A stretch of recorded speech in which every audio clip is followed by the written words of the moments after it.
Kisah balas dendamku dimulai tepat seperti ini. Segepok uang yang dilemparkan ibu mertuaku menghantam pipiku. Uang sebesar 1,5 juta rupiah itu menghantam pipi lalu berhamburan di lantai. Sebuah pengorbanan selama 3 tahun, bangun jam 4 subuh untuk memasak, mengepel lantai, bahkan memijat punggung ibu mertuaku. Harga dari pengabdian yang penuh air mata itu ternyata hanya 1,5 juta rupiah. Suamiku hanya menatapku dengan senyum sinis. Malam itu, di tengah hujan, aku diusir dari rumah itu seperti anjing. Tapi ibu mertuaku tidak akan pernah menyangka siapa yang baru saja ia usik. Aku memutuskan untuk tidak lagi menahan diri. Selama 20 tahun, akulah orang kuat di balik layar yang menggerakkan roda politik dan bisnis di Indonesia. Sosok wanita yang satu panggilan teleponnya bisa membuat para taipan konglomerat bergegas datang dan bahkan jaksa agung pun harus menundukkan kepala. Aku langsung membuat satu panggilan telepon. Pak Hartono, ada satu orang yang harus disingkirkan. Sesaat kemudian, keluarga mertuaku benar-benar porak-poranda. Apa yang sebenarnya terjadi pada mereka? Sebelum kisah ini dimulai, mohon tekan tombol subscribe dan like, lalu tinggalkan komentar dari mana Anda mendengarkan, agar kebahagiaan selalu menyertai Anda di sana. Ujung jari Larasati bergetar halus. Jam 4 pagi, dapur dipenuhi aroma aneka bumbu yang menusuk hidung. Larasati sudah 3 hari tidak bisa tidur nyenyak, terus berdiri di depan talenan. Lingkaran hitam pekat membayangi matanya yang memerah, dan setiap ruas jarinya dipenuhi luka-luka kecil akibat teriris pisau. Hari ini adalah hari diadakannya jamuan makan malam untuk merayakan penunjukan suaminya Prasetyo sebagai calon menteri. Selama 3 tahun sejak menikah dan tinggal di rumah ini, Larasati tidak pernah sekalipun mengungkapkan masa lalunya. Masa di mana ia bekerja sebagai kepala rumah tangga di keluarga konglomerat terbesar di negeri ini, mengelola semua rahasia sang pemilik. Tidak ada satupun urusan penting yang tidak melalui tangannya. Namun, ia meninggalkan masa lalunya yang gemerlap itu demi impian akan kebahagiaan yang sederhana. Ia menyamar sebagai putri dari keluarga miskin, datang ke rumah ini hanya dengan berbekal cinta. Larasati mengambil daging sapi hes dalam dari kulkas dan meletakkannya di atas talenan. Matanya menatap tajam serat-serat daging, pergelangan tangannya bergerak dengan luwes. Gerakannya terlalu mahir untuk ukuran seorang ibu rumah tangga biasa. Rendang, gulai kepala ikan kakap, sate marangi, dan sop buntut istimewa semua adalah hidangan-hidangan yang dianggap sebagai puncak kuliner Nusantara. Larasati memiliki pengalaman mempersiapkan berbagai jamuan makan kenegaraan saat bekerja di keluarga konglomerat. Mengingat kembali memori itu, ia menyelesaikan setiap hidangan dengan penuh ketelitian. 1 jam sebelum para tamu tiba, Larasati akhirnya menata semua masakan di atas meja. Hidangan berwarna-warni itu tampak seperti lukisan di atas piring-piring keramik mewah. Dengan tubuh lelah, Larasati berdiri di depan cermin kamar mandi. Ia menekan-nekan kelopak matanya yang bengkak, lalu tanpa sadar tatapannya bertemu dengan bayangannya sendiri di cermin. Wajahnya tidak seperti dulu lagi. Tatapan matanya yang dulu begitu percaya diri menantang dunia, kini terlihat sayu. Larasati mencoba tersenyum, tetapi senyum di cermin itu terasa begitu canggung. Jam 6 sore, para tamu mulai berdatangan satu persatu. Setiap kali pintu depan terbuka, Larasati membungkuk dalam-dalam untuk memberi salam. Atasan suaminya, Prasetyo, para tokoh politik, dan kenalan-kenalan sosialita yang sengaja diundang oleh ibu mertuanya, Endang. Ruang tamu yang luas itu pun dipenuhi aroma parfum mahal dan gelak tawa. Ibu mertuanya, Endang, duduk di tengah keramaian seperti seorang ratu. Kalung mutiara besar melingkar di lehernya dan cincin di jarinya berkilauan. Sejak menjadi orang kaya baru, Endang selalu suka memamerkan kekayaannya. Akhirnya, jamuan makan malam dimulai. Larasati dengan hati-hati memindahkan hidangan ke tengah meja. Setiap kali ia meletakkan piring, decak kagum para tamu terdengar. Ya ampun, coba lihat rendang ini. Dagingnya lumer di mulut, lebih enak dari restoran Padang ternama manapun. Seorang pria parubaya di sebelahnya menambahkan sambil menyeruput kuah gulai, bumbunya tidak berlebihan tapi rasanya begitu kaya. Ini bukan keahlian biasa, benar-benar istimewa. Senyum tipis terukir di bibir Larasati. Rasanya pengorbanan 3 malam tanpa tidur itu terbayar. Namun senyum itu tidak bertahan lama. Ibu mertuanya, Endang, mengambil sepotong rendang dengan sendoknya. Setelah mengunyah sejenak, ekspresi wajahnya berubah masam. Jantung Larasati berdebar kencang. Endang meletakkan sendoknya dengan keras. Suaranya begitu nyaring hingga meja yang tadinya riuh mendadak hening. Semua mata tertuju pada Endang. Larasati merasakan dadanya sesak saat menatap bibir ibu mertuanya yang perlahan terbuka. Beraninya kamu menyajikan makanan warteg kampungan seperti ini di meja makan calon menteri. Suara Endang dingin dan tajam seperti menusuk telinga dengan jarum es. Wajah Larasati langsung pucat pasi. Asal usulmu yang rendahan memang tidak bisa disembunyikan, ya. Endang mencibir, bisik-bisik rendah mulai terdengar di antara para tamu. Larasati meremas, celemeknya erat-erat, kukunya menancap di telapak tangan, tetapi ia tidak merasakan sakit. Maaf Bu, jika tidak sesuai selera, akan saya siapkan yang lain. Suara Larasati bergetar. Ia mencoba tetap tenang, tetapi tenggorokannya terasa kering. Endang mengibaskan tangannya, memotong ucapan Larasati. Sudah, masakanmu bau kemiskinan. Sekalipun dihias, tetap saja ketahuan aslinya. Mendengar itu, beberapa tamu memalingkan muka karena canggung. Namun tidak ada satupun yang membela Larasati. Larasati menatap suaminya Prasetyo. Prasetyo hanya memain-mainkan gelas anggurnya sambil menatap keluar jendela. Seolah apa yang terjadi tidak ada hubungannya dengan dia. Larasati mendengar sesuatu perlahan runtuh di dalam hatinya. 3 tahun. Ia bangun pagi-pagi buta untuk memasak, mencuci, membersihkan rumah, memijat punggung ibu mertuanya, dan menyetrika jas suaminya. Tidak pernah sekalipun ia mengeluh karena cinta, karena ia ingin menjadi bagian dari keluarga ini. Namun saat ini Larasati sadar ia hanyalah seorang pembantu di rumah ini. Seberapapun tulus pengabdiannya, bagi mereka ia hanyalah menantu dari kalangan rendah. Sesuatu yang panas mulai menggenang di pelupuk mata Larasati. Tapi ia tidak menangis, ia menggigit bibirnya, menahannya. Jika ia menangis di sini, rasanya semuanya akan benar-benar berakhir. Endang menoleh kepada para tamu dengan senyum cerah. Tenang saja, saya sudah siapkan hidangan lain. Silakan nikmati itu. Menantu saya ini memang tidak punya keahlian apa-apa. Hahaha. Tawa canggung pecah di antara para tamu. Larasati menundukkan kepala dan perlahan berjalan mundur ke dapur. Di belakangnya, suara tawa dan bisik-bisik mengikutinya. Setiap langkah terasa begitu berat, bersandar di sudut dapur, bahu Larasati bergetar hebat. Masakan yang ia siapkan selama 3 malam tanpa tidur. Ketulusan yang ia curahkan hingga jari-jarinya teriris dan punggungnya sakit, dihancurkan hanya dengan 1 kalimat. Larasati bersandar di dinding, menatap langit-langit. Di ujung pandangannya yang kabur, lampu neon menatapnya dengan dingin. Ia mendengar suara menara pengabdian selama 3 tahun runtuh berkeping-keping. Dan dari puing-puing itu, sesuatu yang selama ini Larasati pendam dalam-dalam mulai bangkit. Baru lewat jam 11 malam para tamu satu persatu pamit. Larasati berdiri di depan pintu, membungkukkan badan. Para tamu melewatinya tanpa melirik sedikit pun. Setelah mobil tamu terakhir meninggalkan gerbang, keheningan yang berat menyelimuti rumah. Larasati menyeret tubuhnya yang lelah ke ruang makan. Di atas meja, hidangan-hidangannya yang tak tersentuh masih tergeletak. Rendang yang mendingin, sate yang mengeras, ketulusan 3 malamnya terbuang seperti sampah. Larasati menelan hela napas berat dan mulai membereskan piring-piring. Tiba-tiba, suara tajam terdengar dari belakangnya. Berhenti di situ. Itu adalah ibu mertuanya, Endang. Larasati dengan piring di tangan perlahan berbalik. Endang duduk di sofa dengan kaki menyilang, menatapnya tajam. Di sebelahnya, suaminya, Prasetyo, berdiri dengan tangan terlipat di dada. Jantung Larasati mulai berdebar tak menentu.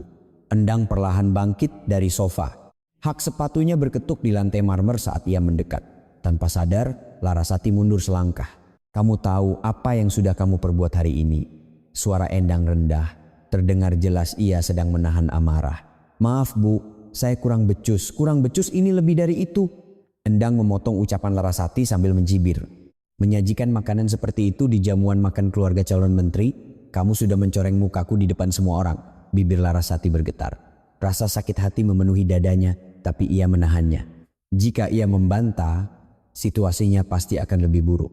Namun, ucapan Endang selanjutnya benar-benar di luar dugaan Larasati. Kemasi barangmu. Larasati tidak percaya dengan apa yang didengarnya. Apa Bu? Maksud Ibu tidak mengerti? Pergi dari rumah ini sekarang juga. Mata Endang berkilat dingin. Ini bukan lelucon, ya serius. Larasati merasa napasnya tercekat. Ibu, kalau saya salah saya akan perbaiki. Beri saya satu kesempatan lagi. Kesempatan? Aku sudah memberimu waktu 3 tahun. Endang tertawa sinis. Selama 3 tahun aku mengamatimu, dan kamu tidak akan pernah bisa berubah. Kelasmu tidak cocok. Kamu tidak pantas untuk keluarga kami. Larasati menatap suaminya. Prasetyo masih melipat tangannya, menatap keluar jendela, seolah situasi ini tidak ada hubungannya dengan dia. Mas, kamu tidak akan mengatakan apa-apa. Suara Larasati bergetar penuh permohonan, tapi Prasetyo bahkan tidak menoleh. Ia hanya mengucapkan satu kalimat dingin. Lakukan saja apa kata ibu. Seketika pikiran Larasati menjadi kosong. 3 tahun setiap hari ia bangun jam 4 subuh, memasak, menyetrika jas suaminya dan melayani ibu mertuanya. Saat lebaran ia membuat kue hingga jari-jarinya bengkak. Dan saat ada acara keluarga ia memasak semalaman. Ia tidak pernah mengeluh, tapi kata-kata yang keluar dari mulut suaminya hanyalah itu. Lakukan saja apa kata ibu. Wajah Larasati perlahan memucat. Ia mendengar sesuatu putus di dalam hatinya. Apa yang ia yakini sebagai cinta, sebagai keluarga, semuanya hancur dalam sekejap. Endang mengeluarkan sesuatu dari tas tangannya. 3 lembar uang 100 ribuan dan beberapa lembar 50 ribuan. Endang menjepit uang itu di antara jari-jarinya lalu melemparkannya ke wajah Larasati. Plak! Uang kertas itu menghantam pipi Larasati sebelum berhamburan ke lantai. Larasati tidak bisa bergerak, seolah seluruh tubuhnya membatu. 1,5 juta. Itu upahmu selama 3 tahun. Suara Endang penuh dengan hinaan. Itu pun sudah terlalu banyak. Untuk keluarga miskinmu, uang segini cukup untuk hidup beberapa bulan. Hahaha. Larasati perlahan menunduk, menatap lantai. Uang kertas itu berserakan di atas lantai marmer. Cahaya lampu gantung yang dingin memantul di atasnya. Uang itu terpantul jelas di mata Larasati. Kenangan 3 tahun melintas di benaknya. Malam-malam musim hujan saat ia mencuci hingga tangannya pecah-pecah. Air mata yang ia telan saat memijat punggung ibu mertuanya. Fajar saat ia merapikan dokumen untuk promosi suaminya. Semua waktu itu hanya dihargai 1,5 juta rupiah. Sudut bibir Larasati bergetar. Itu adalah senyuman. Bukan amarah atau kesedihan, melainkan senyuman dingin. Larasati perlahan membungkuk dan memungut uang di lantai. 1 lembar, 2 lembar, 3 lembar. Ia merapikan uang yang kusut itu di telapak tangannya. Endang berkata dengan sinis, ya, uang, tetaplah uang, harus diambil. Orang miskin memang tidak bisa lepas dari itu. Larasati mengangkat kepalanya. Seketika, Endang tanpa sadar mundur selangkah. Tatapan mata Larasati telah berubah. Itu bukan lagi tatapan menantu yang penurut dan selalu menunduk selama 3 tahun. Itu adalah tatapan dingin, tajam, seolah-olah ia adalah orang lain. Larasati membuka mulutnya. Uang ini nanti pasti akan saya kembalikan. Suaranya rendah tapi jelas. Suara yang tenang tanpa getaran sedikit pun. Wajah Endang tampak bingung. Apa? Kamu berani melawanku sekarang? Bukan melawan, Bu, kata Larasati sambil melipat uang itu dan memasukkannya ke saku. Ini janji bahwa saya akan membayarnya kembali. Larasati tidak berkata apa-apa lagi. Ia berbalik dan berjalan menuju kamarnya. Teriakan Endang terdengar di belakangnya, tapi tidak masuk ke telinganya. Setelah menutup pintu kamar, Larasati bersandar sejenak di dinding. Jantungnya berdebar kencang. Anehnya, hatinya terasa tenang. Rasanya seperti beban berat yang menindihnya selama 3 tahun terangkat seketika. Larasati mengeluarkan koper tua dari dalam lemari. Tangannya yang mengemasi barang terasa mantap. Beberapa produk kosmetik, beberapa set pakaian dalam, dan sebuah foto kecil yang ia bawa saat menikah. Itulah semua miliknya di rumah ini selama 3 tahun. Jam 2 pagi, Larasati meninggalkan rumah. Tidak ada yang mengantarnya. Tidak ada yang melihat punggungnya saat ia keluar dari gerbang. Udara dingin fajar menyentuh pipinya. Larasati menarik napas dalam-dalam. Inilah aroma kebebasan yang ia hirup untuk pertama kalinya dalam 3 tahun. Larasati mengeluarkan 3 lembar uang 100 ribuan yang terlipat dari sakunya dan menatapnya. Sudut bibirnya perlahan terangkat. Senyum yang dingin dan tajam. "Tunggu saja, Bu," gumam Larasati pelan. "Akan kutunjukkan siapa aku sebenarnya." Saat berjalan menembus kegelapan, mata Larasati berkilau dingin. Orang kuat di balik layar yang tertidur selama 3 tahun perlahan membuka matanya. Kabut pagi menyelimuti kawasan pesisir Tanjung Pasir. Larasati menyeret koper tuanya menyusuri gang sempit. Suara roda yang berderit memecah keheningan fajar. Di ujung gang terlihat sebuah rumah 2 lantai yang sederhana. Pintu gerbangnya catnya sudah mengelupas, kotak suratnya berkarat. Ini adalah tempat persembunyian rahasia Larasati yang tidak pernah dikunjungi siapapun selama 3 tahun. Larasati mengambil kunci dari bawah pot bunga dan membuka pintu. Pintu terbuka dengan suara berderit dan bau apek langsung menusuk hidungnya. Larasati menyalakan lampu dan perlahan masuk. Ruang tamu penuh debu, jendela dihiasi sarang laba-laba. Sebuah ruang di mana waktu seolah berhenti. Larasati meletakkan kopernya dan memandang sekeliling. Rumah ini ia siapkan saat masih bekerja untuk keluarga konglomerat. Sebuah tempat perlindungan untuk berjaga-jaga, untuk saat di mana ia harus melepaskan segalanya.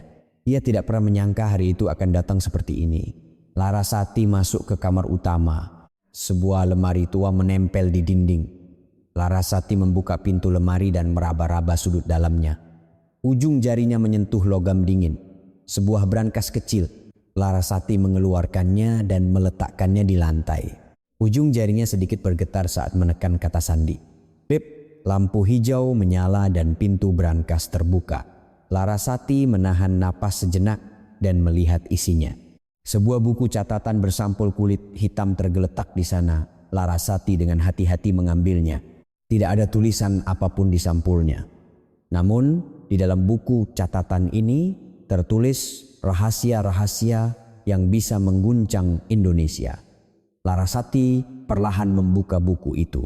Di halaman pertama tertulis nama pemilik grup retail terbesar di Indonesia. Di sebelahnya ada tanggal dan memo singkat. Itu adalah catatan saat Larasati membereskan masalah ketika putra sang konglomerat mengalami kecelakaan karena mabuk 10 tahun yang lalu. Halaman berikutnya berisi nama Taipan Konstruksi, pengelolaan dana gelap, penyiapan dana pelarian ke luar negeri, hingga penghentian penyelidikan kejaksaan. Tidak ada yang tidak melalui tangan Larasati. Hubungan selama 20 tahun dengan para elit politik dan bisnis tersimpan di dalam buku catatan kecil ini. Sudut bibir Larasati perlahan terangkat. Ada orang yang berutang budi padanya, ada juga yang kelemahannya ia pegang. Apapun itu, semua bisa menjadi senjatanya. Larasati menutup buku itu dan kembali memeriksa bagian dalam brankas. Sebuah ponsel model lama menarik perhatiannya. Itu adalah ponsel sekali pakai. Jaringan komunikasi khususnya yang telah ia matikan 3 tahun lalu saat memutuskan untuk pensiun. Larasati mengambil ponsel itu dan menekan lama, tombol daya, layar berkedip lalu perlahan menyala. Begitu proses booting selesai, suara notifikasi membanjir. Tring, tring, tring. Larasati terbelalak mendengar suara notifikasi yang tak henti-hentinya. Layar menampilkan ratusan pesan teks dan catatan panggilan tak terjawab. Semua menumpuk selama 3 tahun. Larasati mulai memeriksa pesan satu persatu. "Ibu Laras, ada urusan mendesak. Mohon hubungi saya." "Ibu Laras, Anda di mana? Kami butuh bantuan." "Ibu Laras, apakah Anda sudah pensiun? Tolong sekali hubungi kami." Nama-nama pengirimnya sangat mentereng. Direktur utama perusahaan besar, anggota DPR, jaksa agung, orang-orang yang menggerakkan Indonesia sedang mencarinya. Larasati memegang ponsel itu sambil menatap keluar jendela. Fajar mulai menyingsing. Sinar matahari kemerahan menyebar di atas laut Tanjung Pasir. Cahaya merah itu terpantul di matanya. Selama 3 tahun, Larasati mencoba hidup sebagai menantu biasa. Ia ingin menghapus masa lalunya sepenuhnya dan memulai hidup baru. tapi mereka tidak mengizinkannya. Mereka menghinanya karena miskin, merendahkannya karena dianggap rendahan, dan akhirnya mengusirnya seperti anjing. Baiklah, akan kulakukan sesuai keinginan kalian. Tatapan Larasati menjadi dingin. Larasati yang biasa sudah mati hari ini. Sekarang saatnya orang kuat di balik layar, Larasati untuk kembali. Larasati mengangkat ponselnya dan mencari daftar kontak. Jarinya berhenti di satu nama, Hartono, pemilik grup retail terbesar di Indonesia.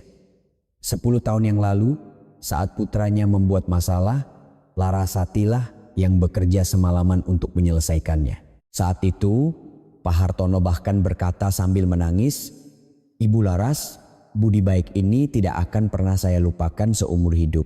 Larasati menekan tombol panggil. Belum sempat nada sambung berbunyi 2 kali, telepon sudah diangkat. Suara gemetar terdengar dari seberang. "Halo, apakah ini Ibu Larasati?"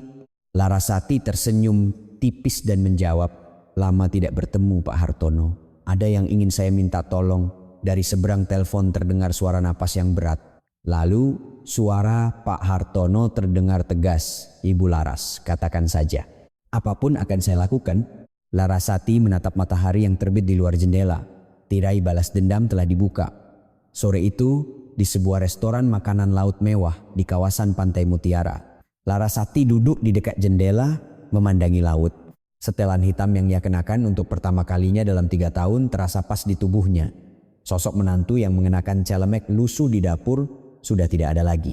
Yang ada adalah Larasati. Orang kuat di balik layar dengan tatapan dingin, tajam dan punggung yang tegak. Pagi tadi, Larasati berdiri lama di depan cermin. Rambut yang selama 3 tahun hanya ia ikat, kini ia sisir rapi. Setelah merias wajahnya yang kusam, orang yang sama sekali berbeda muncul di cermin. Kepala rumah tangga yang mengelola semua rahasia keluarga konglomerat. Pialang kekuasaan yang membuat para elit politik dan bisnis menunduk. Larasati itu telah kembali setelah 3 tahun. Pintu terbuka dan seorang pria masuk. Pak Hartono, usianya sudah lebih dari 60 tahun, tetapi postur tubuhnya masih tegap, rambutnya sudah memutih. Ia adalah salah satu dari 5 orang terkaya di negeri ini. Raja retail yang mempekerjakan ribuan karyawan, seorang konglomerat yang bahkan para politisi segani. Namun, begitu melihat Larasati, wajahnya menunjukkan ekspresi seperti murid yang bertemu guru lamanya. "Ibu Laras." Pak Hartono melangkah cepat dan berdiri di depan Larasati. Nah, kemudian ia membungkukkan badannya dalam-dalam. Para pegawai restoran menatap pemandangan itu dengan kaget. Raja retail Indonesia membungkuk kepada seorang wanita parubaya. Para pegawai saling berbisik, bertanya-tanya siapa sebenarnya wanita itu. "Silakan duduk Pak Hartono," kata Larasati dengan tenang. Pak Hartono dengan hati-hati duduk di seberangnya. Matanya menunjukkan rasa senang bercampur sedikit ketegangan. Sejak insiden putranya 10 tahun lalu, Pak Hartono benar-benar menghormati Larasati. Bukan hanya hormat, tapi juga sedikit takut. 3 tahun Bu Laras. Selama 3 tahun Anda kemana saja? Saya sangat khawatir karena tidak bisa menghubungi Anda.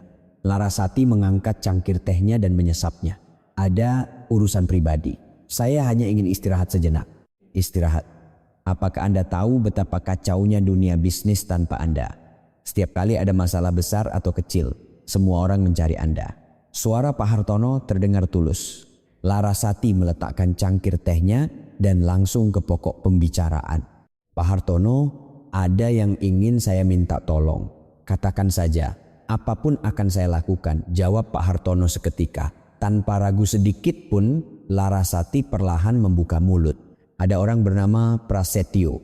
Saat ini dia adalah seorang pejabat tinggi yang dicalonkan sebagai menteri. Dan ada seorang wanita bernama Endang. Dia seorang juragan properti yang punya beberapa gedung di kawasan elit Jakarta. Apa yang mereka lakukan pada Anda?"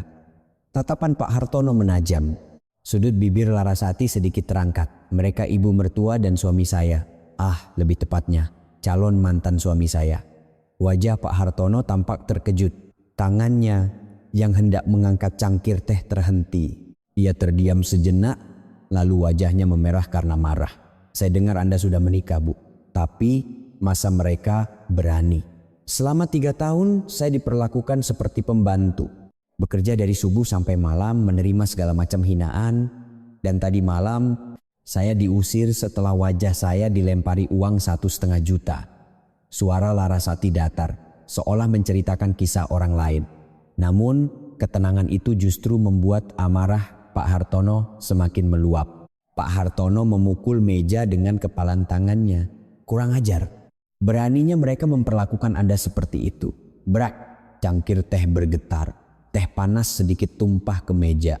Para pegawai terkejut dan menoleh, tapi tidak ada yang berani mendekat melihat ekspresi garang Pak Hartono. Bagaimana bisa? Padahal jasa Anda untuk negeri ini begitu besar. Larasati mengangkat tangan untuk menenangkan Pak Hartono. Jangan emosi Pak Hartono, saya akan membalas dendam pada mereka. Karena itu, saya butuh bantuan Anda. Katakan saja, akan saya buat mereka menjadi gelandangan sekarang juga, besok pun bisa.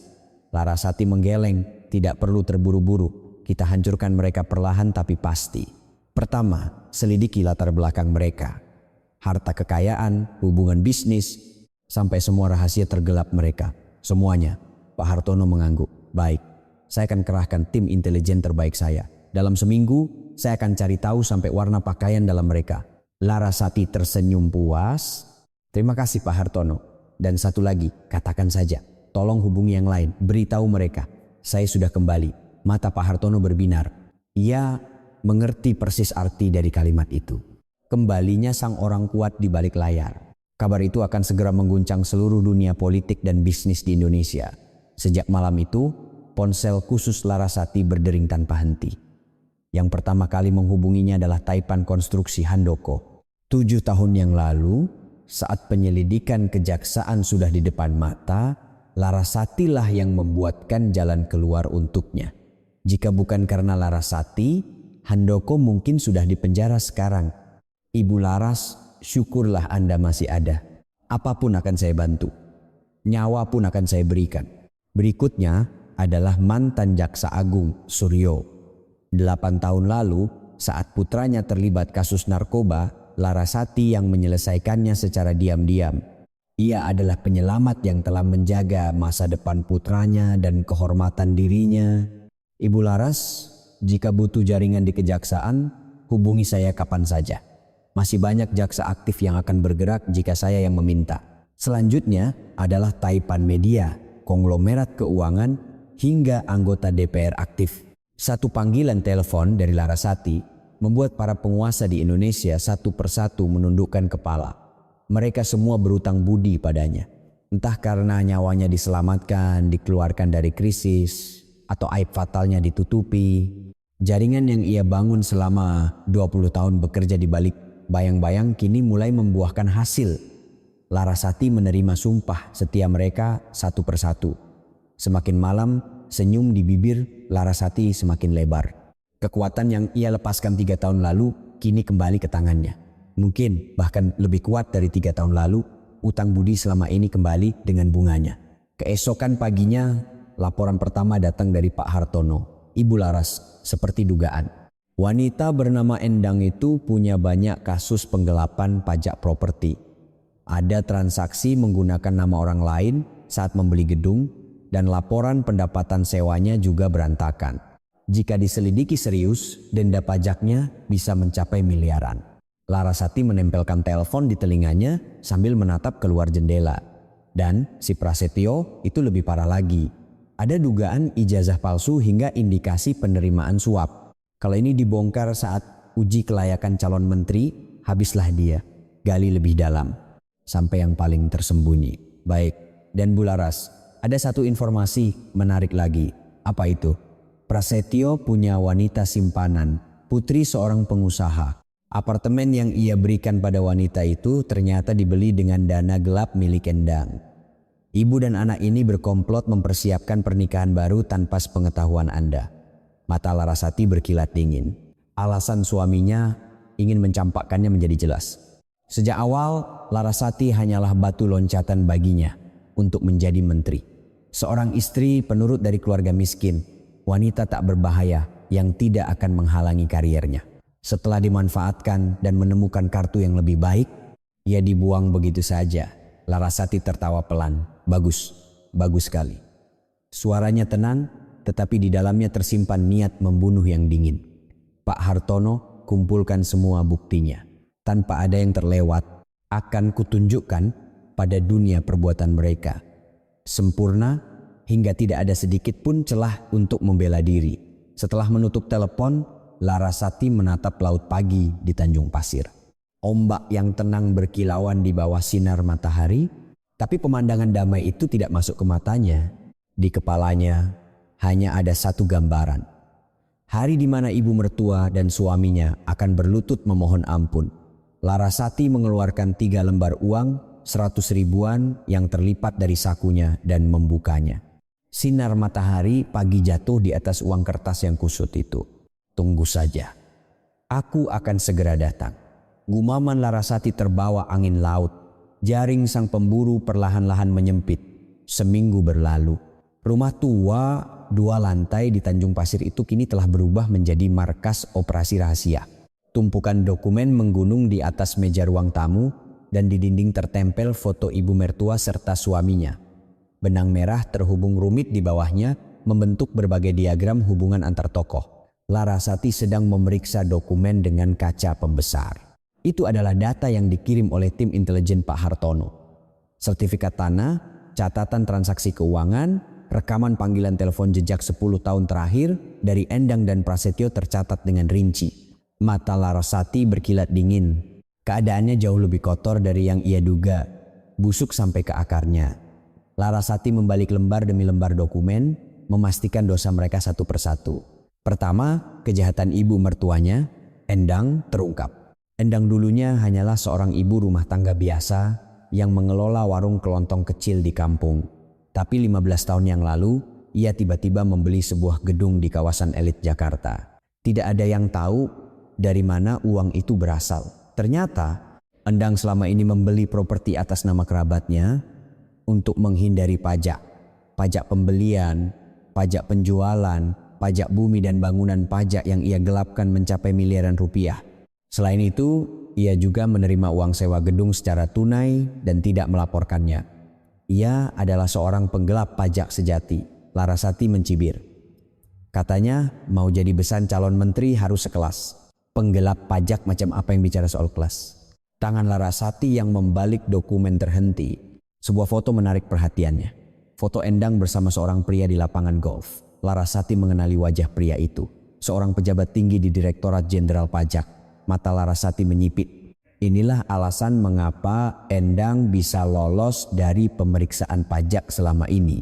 Pejabat pajak yang disuap itu telah melindunginya. Busuknya tidak ada habisnya. Larasati menyisihkan foto itu. Bukti yang akan sangat berguna nanti. Berikutnya adalah giliran suaminya, Prasetyo. Kejahatan Prasetyo lebih parah dari ibu mertuanya. Sulit dipercaya orang yang kariernya begitu cemerlang hingga dicalonkan sebagai menteri bisa sekotor ini. Yang pertama kali mencolok adalah dugaan ijazah palsu. Di riwayat hidupnya, Prasetyo mencantumkan gelar magister dari sebuah universitas ternama di Amerika. Berkat ijazah itu, kariernya melesat cepat dan akhirnya ia bisa menjadi calon menteri. Namun, tim intelijen Pak Hartono yang memeriksa langsung ke Amerika menemukan bahwa Prasetyo bahkan tidak pernah terdaftar sebagai mahasiswa di sana. Ijazahnya benar-benar palsu. Larasati menghela napas saat membaca dokumen itu, fakta yang tidak ia ketahui selama 3 tahun hidup bersama. Atau mungkin ia tidak pernah mau tahu. Karena ia percaya pada cinta. Tapi sekarang perasaan itu sudah tidak ada lagi. Larasati dengan dingin beralih ke dokumen berikutnya. Sebuah dokumen berisi daftar penerimaan suap. Prasetyo telah menerima uang dari berbagai perusahaan konstruksi terkait perizinan yang ia tangani. Jumlahnya bervariasi dari puluhan juta hingga ratusan juta rupiah. Semua uang itu masuk ke rekening atas nama ibu mertuanya, Endang. Ibu dan anak ini adalah satu komplotan. Sang ibu mencuci uang suap anaknya dengan uang hasil penggelapan pajaknya dan sang anak menggunakan kekuasaannya untuk menutupi penggelapan pajak ibunya. Hubungan simbiosis yang sempurna. Larasati tersenyum tipis dan bergumam, hebat sekali. Ini sudah seperti organisasi kejahatan keluarga. Saat itu, ponsel khusus Larasati berdering, Pak Hartono. Larasati mengangkatnya. Ibu Laras, ada informasi tambahan yang sudah terkonfirmasi, katakan mengenai wanita simpanan Prasetyo. Namanya Clarissa, usia 32 tahun, putri seorang pemilik grup usaha menengah. Mereka sudah berhubungan sekitar 2 tahun. Alis Larasati berkedut. 2 tahun berarti Prasetyo mulai selingkuh saat pernikahan mereka baru berjalan 1 tahun. Bagaimana dengan apartemennya? Sudah dipastikan? Ya, sebuah geria tawang seharga 20 miliar di kawasan Kuningan. Namanya atas Clarissa, tapi uangnya berasal dari rekening dana gelap Endang. Kami sudah mendapatkan bukti pembayarannya. Senyum dingin tersungging di bibir Larasati. Baru 2 tahun menikah, sudah membelikan rumah 20 miliar untuk selingkuhan, pakai uang ibu pula. Benar-benar anak yang berbakti. Setelah menutup telepon, Larasati bangkit dan berjalan ke jendela. Laut di Tanjung Pasir berkilauan diterpa sinar matahari. Kapal-kapal, nelayan lalu lalang menciptakan pemandangan yang damai. Tapi hati Larasati tidak setenang laut itu. 3 tahun. Setiap hari ia bangun jam 4 subuh, memasak, menyetrika jas suaminya dan melayani ibu mertuanya. Ia mencuci sampai tangannya pecah-pecah dan mengepel sampai lututnya lecet. Selama itu, suaminya bersenang-senang dengan wanita lain. Bahkan di rumah tempat ia dihina, suaminya dan ibu mertuanya bersama-sama mencari calon istri baru. Tangan Larasati mengepal. Ini bukan lagi amarah. Amarah sudah berlalu. Yang mengisi hatinya sekarang adalah tekad yang dingin. Tekad sekeras baja untuk membuat mereka membayar semua perbuatannya. Saat itu terdengar ketukan di pintu depan. Larasati membuka pintu dan melihat wajah yang dikenalnya. Mantan Jaksa Agung, Suryo. Di tangannya ada sebuah amplop tebal. Ibu Laras, saya bawa sendiri, silakan masuk Pak Suryo. Larasati mempersilakan Suryo masuk. Mereka duduk berhadapan di sofa ruang tamu dan Suryo meletakkan amplop itu di atas meja. Kasus suap Prasetyo, saya sudah dapatkan data internal dari kejaksaan. Dengan ini, dia bisa dituntut minimal 10 tahun penjara. Larasati menerima dokumen itu dan membacanya. Sumber, jumlah, dan tanggal suap yang diterima Prasetyo tercatat dengan rapi. Ini adalah data penyelidikan internal yang hanya bisa diakses oleh pihak kejaksaan. Terima kasih Pak Suryo, tidak perlu berterima kasih. Kalau bukan karena kasus putra saya 8 tahun lalu, saya tidak akan ada di posisi ini sekarang. Suara Suryo tulus. Larasati mengangguk dan meletakkan dokumen itu di meja. Bolehkah saya minta tolong satu hal lagi? Katakan saja. Apakah Anda tahu kapan jadwal uji kelayakan calon menteri? Suryo berpikir sejenak lalu menjawab, setahu saya hari Jumat depan. Kenapa? Sudut bibir Larasati perlahan terangkat. Hari itu bagus. Maksud Anda? Sehari sebelum uji kelayakan saya akan ledakkan semuanya. Ijazah palsu, suap, wanita simpanan, semuanya. Mata Suryo membelalak. Ia sadar betapa matang rencana Larasati. Jika skandal ini meledak sehari sebelum uji kelayakan, Prasetyo bukan hanya gagal menjadi menteri, tapi juga akan dipecat dari jabatannya. Ibu Laras, Anda memang luar biasa. Larasati tidak menjawab, hanya menatap keluar jendela. Matahari mulai terbenam. Senja merah menyebar di atas laut, warnanya semerah darah. Larasati menatap tumpukan dokumen di atas meja. Catatan penggelapan pajak, rekening atas nama orang lain, ijazah palsu, bukti suap, foto wanita, simpanan semua dosa ibu mertua dan suaminya ada di dalam dokumen-dokumen ini. Dengan ini, ia bisa menghancurkan mereka sepenuhnya. Larasati mengeluarkan 3 lembar uang 100 ribuan yang terlipat dari sakunya. Uang itu semakin kusut karena sudah seminggu ia simpan. Larasati meletakkan uang itu di telapak tangannya dan menatapnya. 1,5 juta. Katanya ini upahku selama 3 tahun. Suara Larasati rendah dan dingin. Aku sudah bilang akan mengembalikannya kan? Janji harus ditepati. Larasati memasukkan kembali uang itu ke sakunya dan bangkit. Semua persiapan sudah selesai. Sekarang tinggal naik ke atas panggung. Larasati menatap foto ibu mertua dan suaminya yang tertempel di dinding. Tunggu saja. Sebentar lagi. Pupil mata Larasati memerah terkena cahaya senja. Mata seorang predator yang sedang menyudutkan mangsanya. 3 hari sebelum uji kelayakan pada Selasa malam. Di sebuah hotel termewah di Jakarta, sebuah pesta megah sedang berlangsung di Grand Ballroom. Acara amal yang diselenggarakan oleh Perkumpulan Sosialita Lingkar Permata. Lingkar Permata adalah sebuah arisan sosialita yang terdiri dari istri-istri para pejabat dan pengusaha paling berpengaruh di Jakarta. Tuan rumah pesta malam ini adalah Endang. Endang telah mempersiapkan acara ini berbulan-bulan. Jika putranya menjadi menteri, ia pun akan menjadi ibu menteri dan menduduki puncak hierarki sosial. Pesta malam ini adalah awal dari segalanya. Karpet merah terbentang di pintu masuk ballroom. Di bawah cahaya lampu kristal yang gemerlap, para wanita bangsawan dengan gaun-gaun mewah mulai berdatangan. Kalung berlian, anting zamrud, bros rubi, perhiasan-perhiasan itu berkilauan di bawah sorotan lampu. Endang duduk di kursi kehormatan di tengah ballroom. Malam ini ia berdandan lebih mewah dari biasanya. Gaun malam hitam dari merek desainer Prancis, kalung mutiara 3 untai di lehernya. Cincin berlian berkilauan di setiap jarinya dan anting berlian menjuntai di telinganya. Wajah Endang penuh dengan kebanggaan. Menantu yang ia usir seminggu lalu sudah lama ia lupakan. Baginya, orang rendahan hanya kembali ke tempatnya yang rendahan. Di kepalanya hanya ada gambaran masa depan yang gemilang. Wah, Ibu Endang, malam ini Anda benar-benar bersinar. Seorang wanita bangsawan mendekat dan memujinya. Endang tersenyum anggun dan mengangguk. Anda terlalu memuji. Terima kasih sudah datang. Nanti kalau putranya sudah jadi menteri jangan lupakan kami ya. Tentu saja, tentu saja. Jangan khawatir. Endang dengan santai mengangkat gelas sampanyanya. Sudut bibirnya terangkat hingga ke telinga. Saat ini, ia merasa seperti pusat dunia. Tepat pada saat itu, terdengar bisik-bisik dari arah pintu masuk. Awalnya ia tidak peduli. Pikirnya, paling-paling ada sosialita lain yang datang dengan penampilan heboh. Tapi bisik-bisik itu semakin kencang dan menyebar ke seluruh ballroom. Siapa itu? Ya ampun, lihat gaunnya. Merek apa ya? Kalung itu. Apa benar-benar asli? Endang menoleh ke arah pintu masuk dan matanya terbelalak. Seorang wanita berjalan di atas karpet merah. Gaun berwarna anggur yang memperlihatkan bahunya pas di tubuhnya dan di lehernya terkalung berlian yang begitu menyilaukan.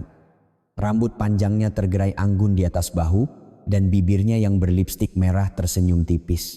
Semua mata tertuju padanya. Tapi wajah itu terasa tidak asing.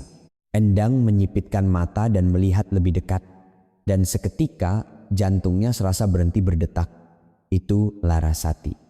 Menantu yang ia usir seminggu lalu dengan melemparkan uang 1,5 juta muncul di sini. Dan penampilannya jauh lebih mewah darinya. Gelas sampahnya terlepas dari tangan Endang. Prang, gelas itu jatuh dan pecah berkeping-keping. Tapi suaranya tenggelam dalam riuh bisik-bisik, tidak ada yang peduli. Semua mata terpaku pada Larasati. Larasati berjalan perlahan memasuki ballroom. Hak sepatunya berketuk di lantai marmer. Setiap langkahnya penuh percaya diri. Sosok menantu yang menunduk dengan celemek seminggu lalu sudah tidak ada lagi. Yang ada di sini adalah orang kuat di balik layar, Larasati. Kemudian terjadilah sesuatu yang mengejutkan. Beberapa wanita bangsawan di salah satu sudut ballroom begitu melihat Larasati langsung bergegas bangkit. Mereka mendekati Larasati dan membungkuk dalam-dalam. Oh, Ibu Laras, lama sekali tidak bertemu. Ibu Laras, selama ini Anda kemana saja? Kami sangat khawatir karena tidak bisa menghubungi Anda. Mata Endang semakin terbelalak. Ia mengenali para wanita yang memberi salam itu. Istri pemilik grup retail terbesar, istri Taipan Konstruksi, menantu pemilik grup keuangan. Mereka adalah para wanita dari lapisan teratas Lingkar Permata. Dan mereka sedang membungkuk kepada wanita yang pernah menjadi menantunya. Apa yang sebenarnya terjadi? Endang menatap pemandangan itu dengan bingung, pikirannya kosong. Ia tidak mengerti. Mengapa menantu yang ia hina sebagai putri dari keluarga miskin itu mendapat perlakuan seperti itu? Larasati menyapa para wanita itu dengan ringan, lalu perlahan berjalan ke arah Endang. Setiap langkahnya membuat jantung Endang berdebar kencang. Senyum misterius terukir di bibir Larasati. Senyum yang dingin dan tajam seperti predator yang mengincar mangsanya. Larasati berhenti di depan Endang. Lama tidak bertemu, Bu. Suaranya lembut, tapi aura dingin di dalamnya tidak bisa disembunyikan. Bibir Endang bergetar, tidak bisa berkata-kata. Beraninya kamu datang ke sini? Hanya itu yang bisa ia katakan. Suaranya bergetar. Larasati melihat sekeliling dan menjawab, ini kan pesta amal Lingkar Permata. Saya juga diundang. Diundang? Siapa yang mengundang orang sepertimu? Teriak Endang. Tapi suaranya tidak lagi mengintimidasi seperti dulu, justru terdengar panik. Tepat pada saat itu, seseorang mendekat dari belakang. Saya yang mengundangnya. Endang menoleh. Dan sekali lagi ia terkejut hingga matanya terbelalak. Itu adalah Sonya, istri pemilik grup retail ternama. Tokoh paling berpengaruh di Lingkar Permata. Ibu Sonya, Bu Endang, sepertinya Anda tidak kenal dengan Ibu Larasati ya. Suara Sonya mengandung nada sindiran. Endang bertanya dengan bingung, Ibu Larasati, siapa dia? Sonya tertawa kecil. Loh, Anda benar-benar tidak tahu? Ibu Larasati ini adalah sosok yang sangat disegani di kalangan kami. Beliau adalah orang yang selama 20 tahun mengelola rahasia para elit politik dan bisnis. Wajah Endang menjadi pucat. Apa? Kepala rumah tangga keluarga konglomerat terbesar yang dijuluki orang kuat di balik layar. Hampir semua orang di sini berutang budi padanya. Sonya menunjuk ke sekeliling ballroom. Memang banyak wanita bangsawan yang mengangguk dan memberi salam hormat kepada Larasati. Endang tidak bisa percaya. Menantu yang selama 3 tahun ia perlakukan seperti pembantu, ternyata adalah orang yang kedudukannya jauh lebih tinggi dari siapapun di sini. Menantu yang ia hina sebagai putri dari keluarga miskin ternyata adalah orang kuat di balik layar yang bisa memengaruhi dunia politik dan bisnis. Kaki Endang mulai gemetar. Larasati menatap Endang dan perlahan membuka mulut. Ibu kaget, saya juga kaget. Ternyata selama 3 tahun kita hidup bersama, kita sama-sama tidak saling kenal. Kamu, kenapa kamu menyembunyikannya? Tanya Endang dengan suara gemetar. Larasati mengangkat bahu dan menjawab, bukan menyembunyikan. Hanya tidak memberitahu. Ibu juga tidak pernah bertanya kan? Ibu tidak tertarik dengan masa lalu saya. Ibu hanya tahu kalau keluarga saya miskin. Wajah Endang memerah karena apa yang dikatakan Larasati benar. Endang hanya tahu Larasati berasal dari keluarga miskin, tapi tidak pernah sekalipun bertanya apa pekerjaannya sebelumnya. Ia tidak peduli. Ia hanya menghina dan merendahkannya karena asal-usulnya.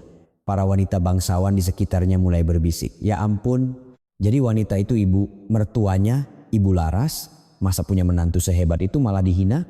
Makanya ada orang yang punya mata tapi tidak bisa melihat permata. Bisik-bisik itu semakin kencang. Wajah Endang berganti-ganti antara merah dan pucat. Sosoknya yang tadi sesumbar akan menjadi ratu sosialita entah kemana perginya. Larasati melangkah lebih dekat. Bu, pesta malam ini mewah sekali ya. Semua ini ibu yang siapkan? Iya. Kenapa? Perhiasan-perhiasan yang dilelang itu juga? Mata Endang terbelalak. Di salah satu sudut ballroom terpajang perhiasan untuk lelang amal. Perhiasan yang Endang siapkan sendiri. Memangnya kenapa? Sudut bibir Larasati perlahan terangkat. Nanti akan saya jelaskan soal itu, tunggu sebentar ya. Larasati berbalik setelah mengatakan itu. Ia berjalan di antara para wanita bangsawan menyapa sana sini. Semua orang menghampirinya lebih dulu dan membungkuk. Kepada menantu yang selama 3 tahun Endang hina, Endang menatap pemandangan itu dengan rahang gemetar. Sesuatu yang salah sedang terjadi. Sangat salah. Tapi apa yang bisa ia lakukan sekarang? Endang memaksakan senyum, mencoba tetap tenang. Tapi Endang tidak tahu, badai yang sesungguhnya bahkan belum dimulai. Larasati berdiri di salah satu sudut ballroom, memegang gelas sampanye. Cairan keemasan di dalam gelas itu berkilauan terkena cahaya lampu kristal. Larasati menatapnya dan bergumam pelan. Nah, sekarang kita mulai. Pupil mata Larasati berkilau dingin. Malam ini, pesta yang gemerlap ini akan berubah menjadi neraka.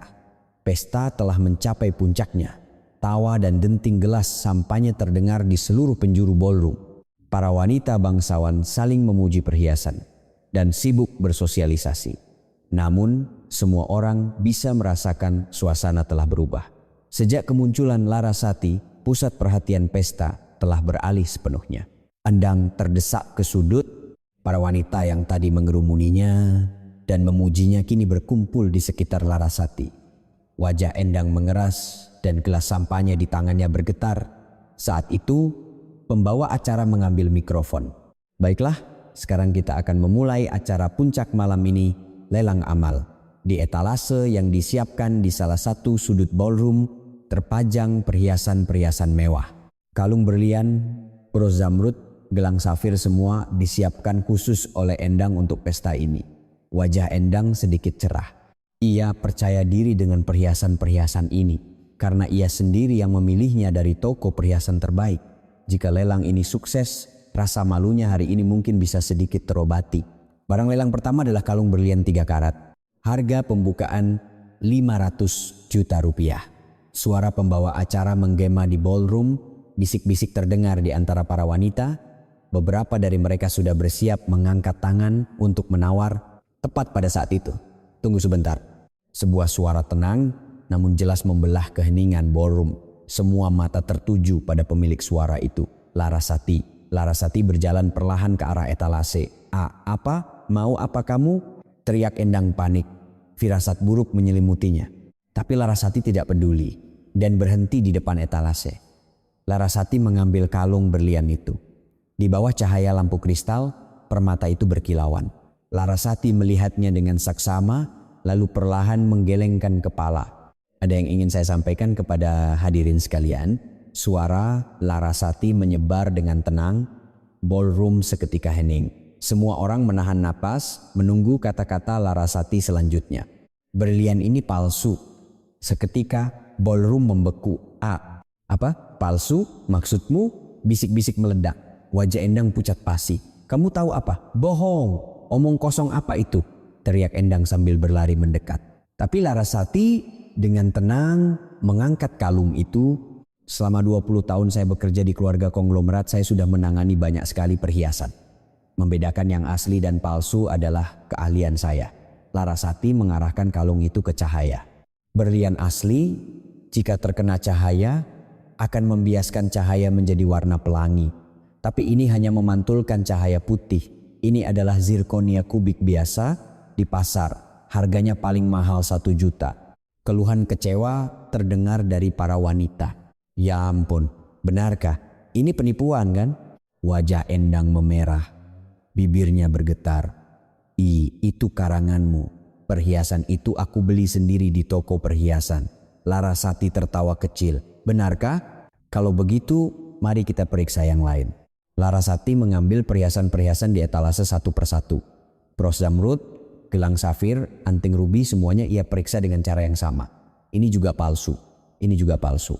Ini juga palsu. Suara dingin Larasati menggema di ballroom. Wajah Endang kini berubah menjadi kelabu. Bu, semua perhiasan ini kalau dijumlahkan harganya tidak sampai 10 juta. Tapi ibu mau menjualnya seharga miliaran dalam lelang amal. Suara-suara kemarahan meledak dari para wanita. Penipu, dia mencoba menipu kita semua. Ya ampun, memalukan sekali. Kenapa kita bisa datang ke pesta seperti ini? Endang menciut di tengah hujanan caci maki. Para wanita yang tadi memujinya kini menatapnya dengan penuh kebencian. Tidak, aku juga ditipu. Toko perhiasannya yang menipuku. Teriak Endang mencoba membela diri, tapi tidak ada yang percaya. Larasati menatap Endang dengan dingin dan berkata, Bu, jangan menipu orang lain dengan perhiasan palsu sama seperti ibu menjalani hidup yang palsu. Belum selesai kalimat itu, layar besar di depan ballroom menyala. Awalnya tidak ada yang peduli. Mereka pikir itu hanya video pesta. Tapi begitu melihat gambar yang muncul di layar, seluruh ballroom terkejut. Foto seorang pria dan wanita di kamar hotel. Pria itu adalah Prasetyo, putra Endang, calon menteri, dan wanita di sebelahnya bukan Larasati istrinya, melainkan wanita lain yang muda dan berpakaian mewah. Apa itu? Bukankah itu calon menteri Prasetyo? Calon menteri selingkuh? Foto itu tidak hanya satu. Layar terus menampilkan foto-foto berikutnya. Foto mereka berdua makan di restoran, berlibur ke luar negeri, berbelanja di butik mewah, dan yang paling fatal, foto mereka masuk bersama ke sebuah apartemen mewah. Ballroom menjadi gaduh. Ya Tuhan, calon menteri punya wanita simpanan. Siapa wanita itu? Anak siapa? Habislah dia. Benar-benar habis. Endang menatap layar dan membeku di tempat. Kakinya lemas hingga ia terhuyung. Jika tidak berpegangan pada meja di sebelahnya, ia pasti sudah jatuh. Larasati menunjuk ke layar dan berkata, wanita itu adalah putri seorang pengusaha. Dia sudah berhubungan dengan suami saya selama lebih dari 2 tahun. Dan apartemen itu adalah Gria Tawang seharga 20 miliar di kawasan Kuningan. Larasati menoleh ke arah Endang. Tapi yang menarik adalah dana pembelian apartemen itu berasal dari rekening dana gelap ibu. Ibu yang membelikan rumah untuk wanita simpanan putra ibu. Lutut Endang lemas. Bruk, ia jatuh terduduk di lantai. Dengan wajah pucat, ia menatap layar. Matanya kosong dan gemetar. Hah? Habis sudah? Suara rintihan keluar dari bibir Endang. Para wanita bangsawan sudah mengeluarkan ponsel mereka dan mengambil foto. Insiden ini pasti akan viral dalam beberapa jam. Skandal perselingkuhan calon menteri bahan yang sangat disukai media. Larasati menatap Endang yang terduduk di lantai.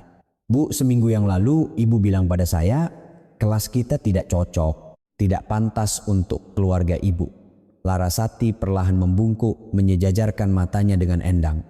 Tapi bu, sebenarnya siapa yang kelasnya tidak cocok? Endang tidak bisa menjawab. Atau lebih tepatnya, tidak mampu menjawab. Bibirnya hanya bergetar, tidak ada kata yang keluar. Larasati kembali berdiri tegak. Malam ini cukup sampai di sini bu, tapi ini baru permulaan. Larasati berbalik dan berjalan menuju pintu keluar. Para wanita bangsawan menyingkir, membuat jalan untuknya seperti Musa membelah lautan. Orang-orang mundur di setiap langkahnya. Tepat sebelum keluar dari ballroom, Larasati berhenti sejenak. Ia menoleh ke belakang, ke arah Endang. Ia melihat ibu mertuanya yang terduduk di lantai, gemetar. Kemana perginya sosok angkuh yang melemparkan uang 1,5 juta padanya seminggu lalu? Senyum getir tersungging di bibir Larasati. Bu, saya sudah bilang kan, uang itu akan saya kembalikan dengan bunganya. Larasati meninggalkan ballroom setelah mengatakan itu. Di belakangnya, kekacauan masih berlanjut. Jeritan, bisik-bisik, suara jepretan kamera, pesta mewah yang Endang siapkan dengan susah payah telah berubah menjadi mimpi terburuk dalam hidupnya. Larasati keluar ke lobi hotel dan menarik napas dalam-dalam. Udara malam yang dingin memenuhi paru-parunya. Tapi hatinya justru terasa lega. Beban yang menumpuk di dadanya selama 3 tahun terasa sedikit demi sedikit terangkat. Tapi ini belum berakhir. Besok berita akan membanjiri media, lusa kejaksaan akan bergerak, dan 5 hari lagi di hari uji kelayakan calon menteri, semua kejahatan suaminya, Prasetyo, akan terungkap di hadapan publik. Larasati menatap langit malam, langit hitam tanpa bintang. Tapi di matanya, ia seolah bisa melihat fajar menyingsing di tengah kegelapan. Tinggal 1 langkah lagi. Larasati bergumam pelan sambil berjalan menembus kegelapan. Pisau balas dendamnya kini mengarah ke leher suaminya. Keesokan paginya, seluruh negeri gempar. Skandal perselingkuhan calon menteri Prasetyo membanjiri internet. Foto dan video yang diambil oleh para sosialita di pesta tadi malam menyebar dengan cepat. Kata kunci terkait Prasetyo mendominasi peringkat teratas mesin pencari skandal calon menteri, wanita simpanan 20 miliar, dana gelap ibu mertua, lelang perhiasan palsu. Berita-berita kilat terus bermunculan. Stasiun-stasiun TV berlomba-lomba menayangkannya secara eksklusif. Wartawan politik sibuk meliput reaksi dari istana dan DPR. Prasetyo menatap televisi di ruang tamunya. Wajahnya pucat pasi. Remote di tangannya bergetar. Percuma saja mengganti saluran. Wajahnya ada di mana-mana. Skandal perselingkuhan calon menteri Prasetyo mengguncang dunia politik. Pihak oposisi menuntut agar ia segera mengundurkan diri. Diketahui ia memberikan apartemen mewah senilai 20 miliar rupiah kepada wanita simpanannya dan sumber dana tersebut diduga berasal dari dana gelap ibunya. Prasetyo membanting remote ke lantai. Sialan, bagaimana bisa begini? Tapi skandal perselingkuhan itu baru permulaan. Pukul 10 pagi, kejaksaan mulai bergerak. Penyidik mendatangi kantor dan rumah Prasetyo secara bersamaan. Surat perintah penggeledahan telah dikeluarkan. Bapak Prasetyo, Anda kami tangkap atas dugaan penerimaan suap dan penyalahgunaan wewenang. Seorang penyidik berjas hitam berkata dengan dingin. Prasetyo menggeleng dengan ekspresi tidak percaya. Apa? Suap? Apa maksud Anda? Anda berhak untuk diam dan didampingi pengacara. Detailnya akan diperiksa di kejaksaan. Para penyidik memegangi kedua lengan Prasetyo. Prasetyo meronta, tapi sia-sia. Borgol berbunyi dingin saat dipasangkan di pergelangan tangannya. "Apa-apaan ini? Kalian pikir aku siapa? Aku ini calon menteri," teriak Prasetyo. Tapi para penyidik tidak bergeming. "Anda dulu calon menteri, sekarang tidak lagi." Mendengar itu wajah Prasetyo menegang. Saat diseret keluar rumah, puluhan kamera sudah menunggunya. Blitz menyambar-nyambar dan wartawan mengacungkan mikrofon. "Bapak calon, tolong komentarnya mengenai dugaan suap. Apakah hubungan Anda dengan wanita simpanan itu benar? Apakah Anda akan mengundurkan diri?" Prasetyo menundukkan kepala dan masuk ke mobil kejaksaan. Di tengah hujan blitz, wajahnya tampak hancur. Baru 2 hari yang lalu ia adalah calon menteri, tapi sekarang ia menjadi pesakitan yang diborgol dan dibawa ke kejaksaan. Dan pada saat yang sama, di Jakarta Selatan, sesuatu juga terjadi. Penyidik dari Direktorat Jenderal Pajak (DJP) mendatangi gedung milik Endang. Pemeriksaan pajak telah dimulai. "Ibu Endang, Anda harus diperiksa atas dugaan transaksi menggunakan nama orang lain dan penggelapan pajak dalam proses perolehan properti." Endang berhadapan dengan para penyidik di lobi gedungnya. Wajahnya masih syok akibat kejadian di pesta tadi malam. Lingkaran hitam pekat di bawah matanya dan salah satu tangannya terus gemetar. Pemeriksaan pajak. Pemeriksaan apa? "Kami akan memeriksa seluruh transaksi properti Anda selama 15 tahun terakhir. Mohon kerjasamanya," para penyidik berkata dengan tegas. Kaki Endang lemas hingga ia bersandar di dinding. Belum cukup rasa malu di pesta tadi malam, sekarang ditambah dengan pemeriksaan pajak. Segalanya hancur dalam semalam. Sore harinya, situasi semakin memburuk. 3 gedung milik Endang ditempeli stiker sita. Hartanya dibekukan karena dugaan penggelapan pajak. Para penyewa mulai resah dan pengelola gedung kebingungan. Bagaimana ini bisa terjadi? Bagaimana? Endang jatuh terduduk di depan gedungnya meraung-raung. Orang-orang yang lewat berbisik-bisik dan menonton. "Itu wanita yang menipu dengan perhiasan palsu itu kan? Anaknya yang calon menteri itu katanya ditangkap karena terima suap. Makanya hidup jangan begitu." Pandangan orang-orang terasa menusuk. Endang bahkan tidak berani mengangkat kepalanya. Menjelang malam, ponsel Endang berdering. Melihat nama yang tertera di layar, Endang ragu sejenak. Itu adalah kenalannya, seorang pejabat tinggi di DJP. Orang yang selama ini melindunginya dari pemeriksaan pajak. Endang mengangkat telepon dengan tangan gemetar. "Halo, Pak Bambang." Dari seberang telepon terdengar suara dingin. "Ibu Endang, saya tidak bisa membantu Anda lagi." Apa maksud Bapak?" "Pak Bambang, kita kan sudah lama berhubungan baik. Saya juga sudah banyak memberi. Justru karena itu saya memberitahu Anda sekarang. Mulai sekarang jangan hubungi saya lagi." "Pak Bambang." "Tut." Telepon ditutup. Endang menatap ponselnya dengan ekspresi tidak percaya. Lalu ia dengan panik menekan nomor-nomor lain. Pengacara, staf ahli anggota DPR, mitra bisnis, orang-orang yang selama ini ia jaga hubungannya dengan suap. Tapi hasilnya sama saja. "Maaf Bu Endang, saya juga tidak bisa berbuat apa-apa. Situasinya sedang tidak memungkinkan. Sebaiknya jangan hubungi saya dulu. Mulai sekarang anggap saja kita tidak saling kenal." Semua orang memunggunginya. Endang membanting ponselnya ke lantai. Layarnya hancur berkeping-keping. "Para pengkhianat, selama ini aku sudah memberi kalian begitu banyak," teriak Endang. "Tapi sia-sia. Begitu kekuasaan hilang, orang-orang yang menumpang hidup dari kekuasaan itu pun ikut menghilang. Dunia memang sedingin itu."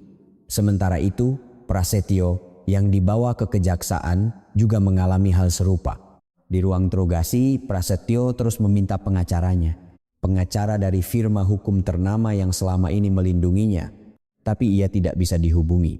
Akhirnya, saat berhasil tersambung, jawaban yang ia dengar sangat mengejutkan.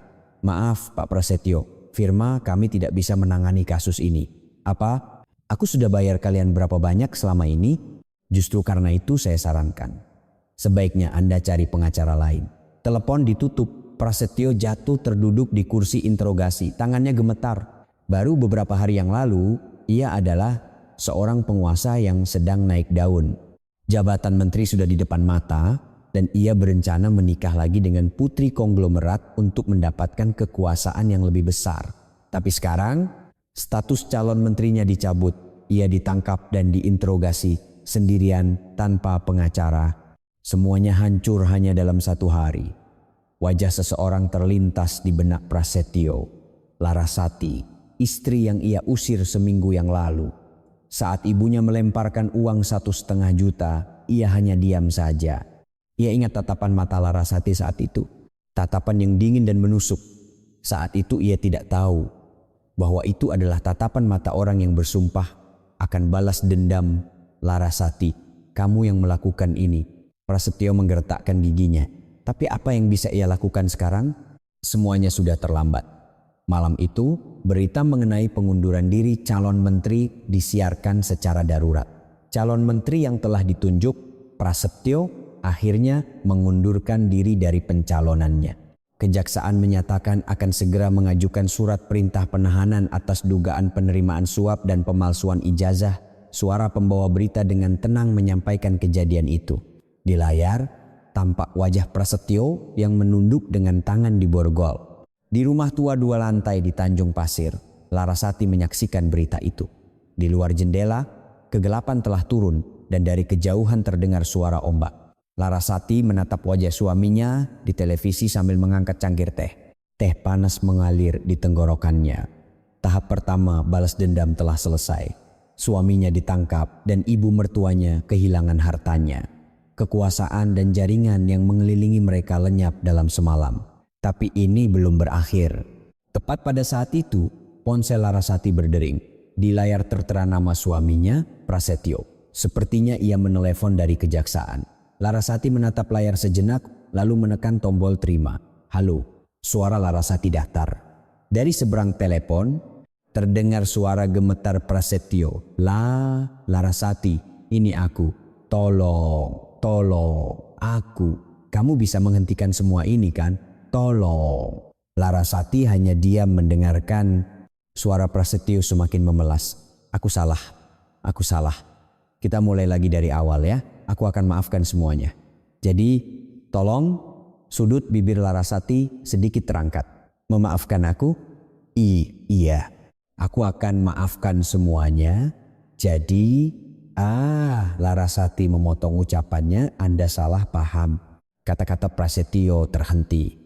Larasati melanjutkan dengan dingin, orang yang harus meminta maaf adalah Anda. Dan suami saya Prasetyo sudah mati seminggu yang lalu bagi saya. Larasati, jangan hubungi saya lagi.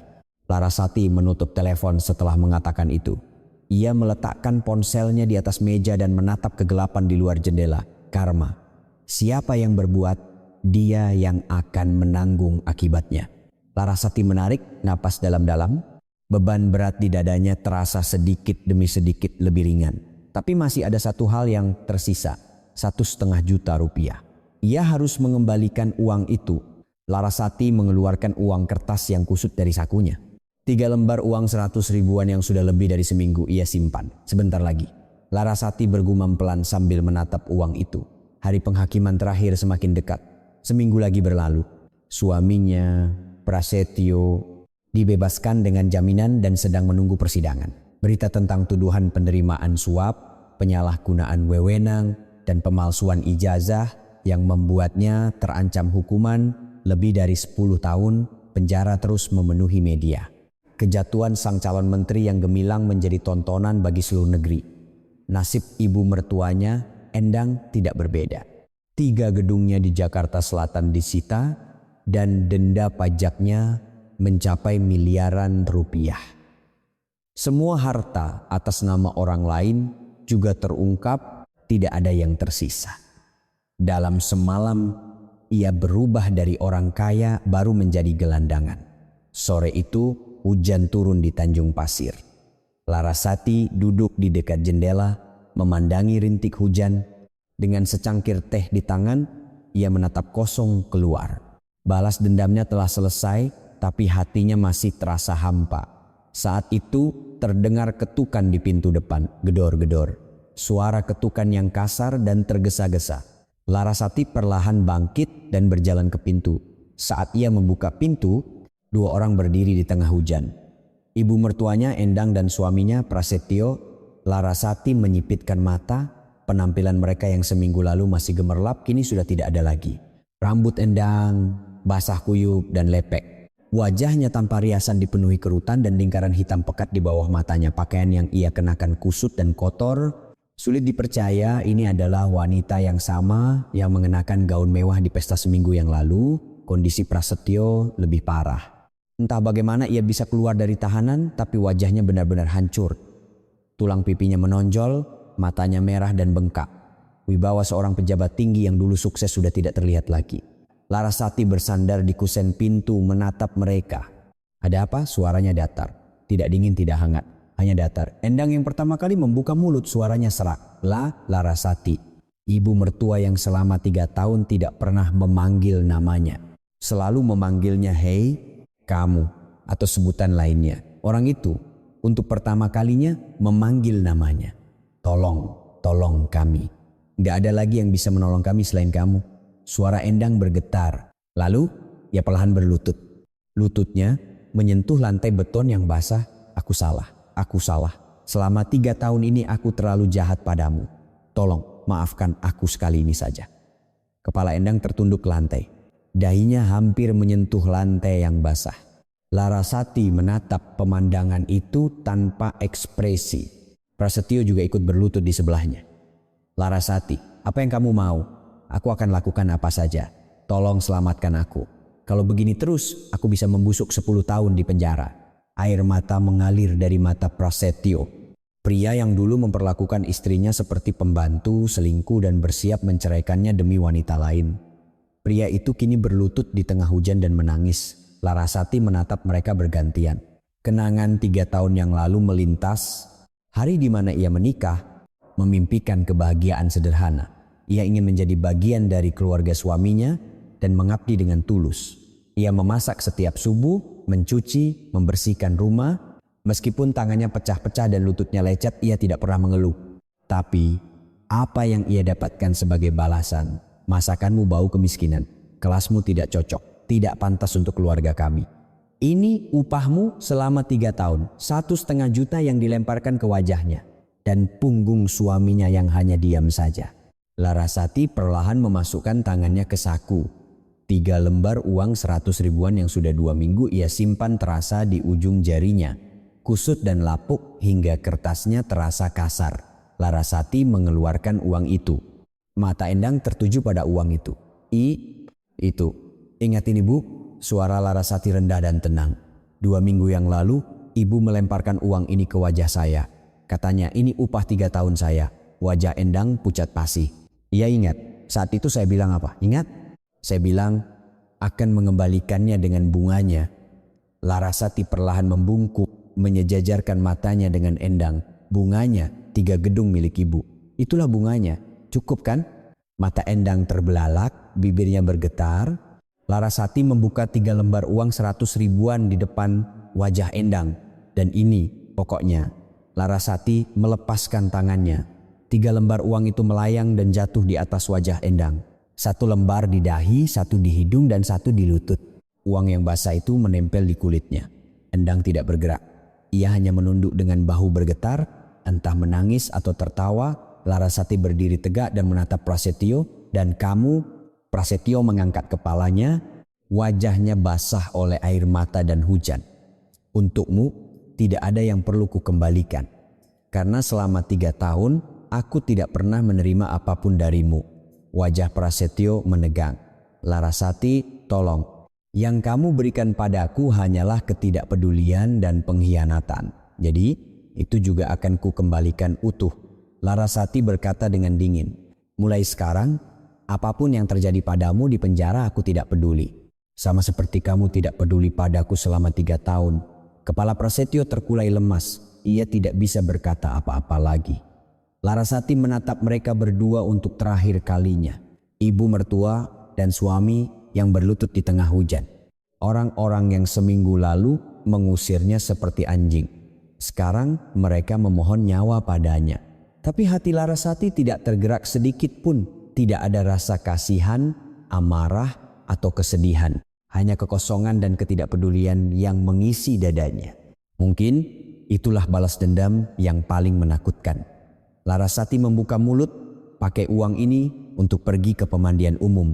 Endang mengangkat kepalanya, wajahnya basah oleh air mata dan hujan. Bersihkan keserakahan kotor kalian. Suara Larasati datar. Yang bau itu bukan masakan saya tapi hati busuk kalian. Sejak awal. Setelah mengatakan itu, Larasati berbalik. Pintu depan tertutup, blam. Suara berat itu menggema di antara derasnya hujan. Di luar pintu 2 orang itu masih berlutut. Hujan terus membasahi punggung mereka. Tapi pintu itu tidak pernah terbuka lagi. Larasati kembali duduk di dekat jendela. Ia mengangkat cangkir tehnya yang sudah dingin dan menyesapnya. Rasa pahit mengalir di tenggorokannya. Di luar jendela, hujan semakin deras. Larasati memejamkan mata sambil mendengarkan suara hujan. Rasa sakit, amarah, dan dendam selama 3 tahun seolah tersapu bersih oleh air hujan. Sekarang benar-benar sudah berakhir. Larasati menarik napas dalam-dalam. Beban berat di dadanya terasa terangkat. Sekarang aku harus hidup untuk diriku sendiri. Larasati bergumam pelan. Suara hujan dengan lembut menyelimuti suaranya. Balas dendam telah usai dan awal yang baru menantinya. Sebulan berlalu. Angin musim semi yang hangat berembus di Tanjung Pasir. Burung-burung camar terbang di atas laut dan aroma harum kerang bakar menyebar dari pelabuhan. Hawa dingin musim hujan telah berlalu dan dunia perlahan menjadi lebih hangat. Hati Larasati pun demikian. Rumah tua 2 lantai itu telah banyak berubah dalam sebulan. Cat yang mengelupas telah dicat ulang dan gerbang yang berkarat telah diganti. Pot-pot bunga kecil diletakkan di halaman dan bunga-bunga musim semi bermekaran di dalamnya. Larasati berdiri di halaman menyirami bunga, sinar matahari hangat menyelimuti bahunya, senyum damai terukir di wajahnya, ekspresi dingin dan tajam sebulan yang lalu telah hilang, digantikan oleh wajah yang lembut dan ramah. Saat itu terdengar suara gerbang terbuka. Ibu Laras ada di rumah, itu Pak Hartono. Larasati meletakkan penyiram tanaman dan menyambut tamunya. Silakan masuk Pak Hartono, ada apa? Hanya ingin melihat keadaan Anda. Pak Hartono tersenyum cerah. Mereka berdua duduk di meja kecil di halaman. Larasati menyajikan teh hangat. Bagaimana kabar Anda sekarang? Tanya Pak Hartono. Larasati memegang cangkir tehnya dan menjawab, hanya hidup tenang. Merawat bunga, membaca buku, hidup biasa saja. Hidup biasa saja. Pak Hartono mengangguk. Saya tahu betapa beratnya hidup Anda selama ini. Sekarang saatnya Anda beristirahat. Larasati tersenyum dan menggeleng. Bukan hanya istirahat. Saya berencana memulai sesuatu yang baru. Sesuatu yang baru? Mata Pak Hartono berbinar penasaran. Larasati menatap ke arah laut dan melanjutkan, selama 20 tahun saya menyelesaikan masalah para elit politik dan bisnis. Tapi itu semua urusan orang-orang atas. Sekarang saya ingin melakukan hal yang berbeda. Hal yang berbeda, saya ingin membantu orang-orang yang tertindas. Suara Larasati tenang, tapi di dalamnya tersimpan tekad yang kuat. Di dunia ini banyak orang seperti saya yang menderita ketidakadilan tapi tidak bisa berbuat apa-apa. Orang-orang yang tidak punya uang, tidak punya kekuasaan, dan tidak tahu harus mengadu kemana. Larasati meletakkan cangkir tehnya. Saya ingin menyelesaikan masalah mereka dengan jaringan dan kemampuan yang saya miliki. Wajah Pak Hartono tampak terharu. Ibu Laras, Anda memang luar biasa. Orang biasa setelah balas dendam pasti akan memilih hidup nyaman. Larasati menggeleng. Saya juga sempat berpikir begitu. Saya pikir setelah balas dendam saya akan merasa lega. Tapi setelah semuanya selesai, hati saya justru terasa hampa. Larasati menatap bunga-bunga di halaman. Jadi saya berpikir, kenapa saya punya kemampuan ini? Hanya untuk balas dendam? Sepertinya tidak. Sepertinya saya memilikinya untuk menolong orang-orang yang lemah dan tertindas seperti saya. Pak Hartono mengangguk dalam-dalam. Kalau begitu, saya akan bantu. Jika butuh apa-apa, katakan saja. Terima kasih Pak Hartono, tapi kali ini saya ingin mencoba dengan kekuatan saya sendiri. Larasati tersenyum. Malam itu, Larasati duduk di ruang tamu dan membuka buku catatan bersampul kulit hitam. Buku yang berisi rahasia para elit politik dan bisnis selama 20 tahun. Nama-nama, tanggal, dan peristiwa yang tertulis padat di setiap halaman. Dengan buku ini, ia bisa mengguncang Indonesia. Larasati membalik lembar demi lembar, berbagai kenangan melintas. Hari-hari di mana ia berlari semalaman menyelesaikan masalah, saat-saat di mana para elit menunduk berterima kasih padanya. Dulu Larasati adalah bayangan. Bayangan yang bekerja diam-diam di belakang orang-orang yang bersinar. Tapi sekarang berbeda. Larasati menutup buku itu dan bangkit. Ia pergi ke halaman dan menyalakan api di tungku kecil. Api oranye mulai berkobar. Larasati menatap buku itu sejenak. Membakar buku ini berarti memutuskan hubungan sepenuhnya dengan masa lalu. Sebuah deklarasi bahwa ia tidak akan lagi hidup sebagai orang kuat di balik layar. Larasati menarik napas dalam-dalam dan melemparkan buku itu ke dalam api. Api mulai menjilat kertas. Sampul kulit hitamnya mengerut dan halaman-halamannya berubah menjadi abu. Rahasia 20 tahun menjadi asap dan naik ke langit malam. Larasati menatap api itu dan tersenyum. Hatinya terasa lega. Beban berat yang menekan baunya akhirnya hilang. Seminggu kemudian, sebuah papan nama kecil terpasang di salah satu gang di Tanjung Pasir, kantor konsultasi Larasati. Papan nama yang sederhana, tidak mencolok, tapi apa yang terjadi di dalamnya sama sekali tidak sederhana. Klien pertama adalah seorang nenek di lingkungan itu. Nenek yang menangis karena seluruh hartanya diberikan kepada putranya, tapi ia malah dibuang ke panti jompo. Larasati memegang tangan nenek itu dan mendengarkan ceritanya. Beberapa hari kemudian, nenek itu bisa kembali ke rumahnya. Klien kedua adalah sepasang suami istri muda. Mereka putus asa karena kehilangan seluruh tabungan akibat penipuan. Larasati menggunakan jaringannya untuk menemukan penipu itu dan pasangan itu mendapatkan uang mereka kembali. Klien ketiga, keempat, kelima pun sama. Larasati mendengarkan cerita mereka dan menyelesaikan masalah mereka. Ia tidak menerima bayaran. Hanya dari orang-orang yang mampu, ia menerima makanan atau kebutuhan pokok. Kabar menyebar dengan cepat bahwa di Tanjung Pasir ada orang hebat. Jika mengalami ketidakadilan, datanglah padanya.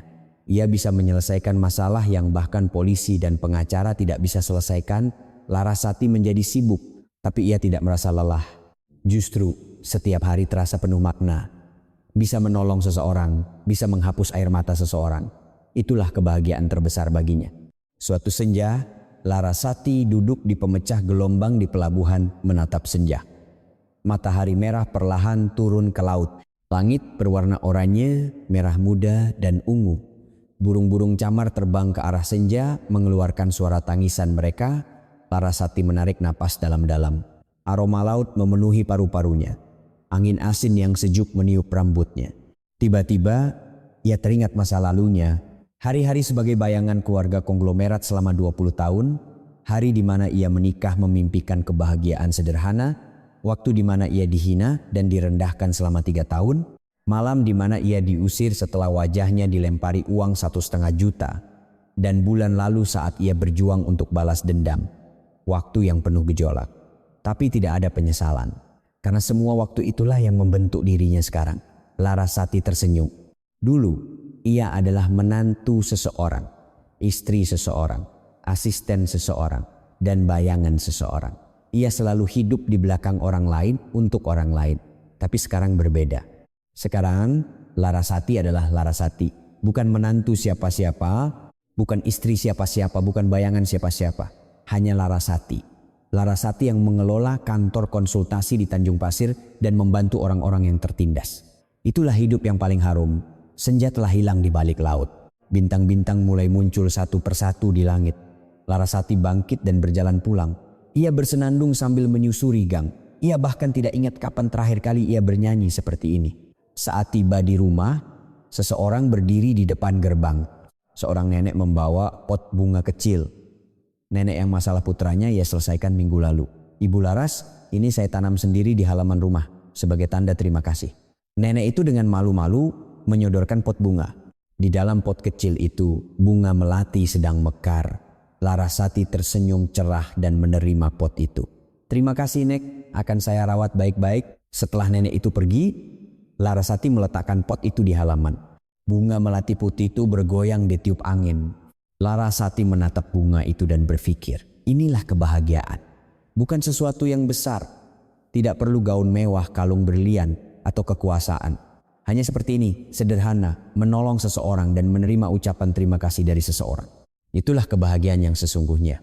Larasati berdiri di halaman, menatap langit malam, bintang-bintang berkelip seolah memberkatinya. Larasati bergumam pelan, bukan sebagai menantu seseorang, bukan sebagai istri seseorang, tapi hidup sebagai diriku sendiri. Larasati adalah hidup yang paling harum. Angin berembus meniup rambut Larasati. Aroma melati terbawa angin. Kisah baru, Larasati baru saja dimulai. Jika kisah hari ini meninggalkan sedikit getaran di hati Anda, silakan mampir lagi ke sini sesekali. Jika berkenan, tinggalkan satu kalimat hangat untuk tokoh utama dalam cerita ini. Mungkin hati itu akan menjadi kekuatan bagi seseorang untuk bertahan esok hari. Saya tulus mendukung hari ini dan esok Anda. Di sini siaran penuh makna. Terima kasih.